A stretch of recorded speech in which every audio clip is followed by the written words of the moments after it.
Romain Bontou, Vaugneray. Éric Oriot, Charbonnières. Stop, les poubelles débordent. On croule sous les déchets. En France, chacun d'entre nous produit en moyenne 513 kg de déchets par an. Soit 1 tonne de déchets par seconde. Et ça augmente tous les ans. Regarde le compteur en bas de l'écran, c'est la production de déchets en France. Ça va, n'en jette pas plus. Allons voir plus près ce qui se passe dans les déchetteries. T'as raison, allons-y.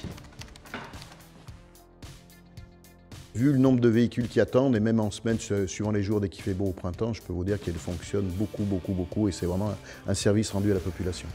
Et pour nous, commune de Saint-Gilles-Isolières, ça nous a permis, depuis ces nombreuses années, d'avoir des dépôts sauvages en baisse dans tout notre environnement. La particularité de la déchetterie de Saint-Gilles-Isolières avec certaines, c'est de récupérer des dons, c'est-à-dire des objets en état qui pourront être réparés et redonnés à des associations caritatives. Le message à faire passer, c'est prévenez la production de déchets. Privilégier des appareils qui ont des durées de vie plus importantes pour essayer effectivement d'éviter d'avoir à apporter des déchets en masse sur nos sites. Après avoir visité la déchetterie à Saint-Gilles-les-Olières avec le conseil de circonscription de Thomas Casiou, nous voilà maintenant à Montretier pour visiter une déchetterie dans les monts du Lyonnais. On reçoit une vingtaine de différentes marchandises qui sont déjà triées à la base et qui repartent en recyclage.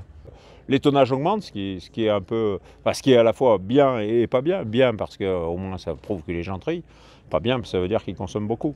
Le Black Friday, moi ça me rend fou, mais je taxerai ça d'une force, voilà. Parce que c'est terrible. On nous demande de trier de plus en plus, donc c'est des déchetteries donc vieillissantes qu'il faut rénover, qu'il faut réhabiliter et elles ne sont pas extensibles. Par exemple, on entend parler de la filière des jouets, on entend parler la filière de tous les équipements sportifs. Aujourd'hui, vient encore de sortir un rapport qui dit très clairement que de toute façon ce ne sera pas 2 degrés, ce sera 3 degrés à la fin du siècle si on ne fait pas des actions et ça en fait partie particulièrement. Éric, tu sais que 29% des déchets sont apportés en déchetterie? C'est bon pour l'emploi et c'est bon pour la planète. Tu as raison, recycler c'est bien, mais réduire à la source les déchets, ça serait quand même beaucoup mieux. Les entreprises et nous, les citoyens, sommes les acteurs de l'écologie du quotidien.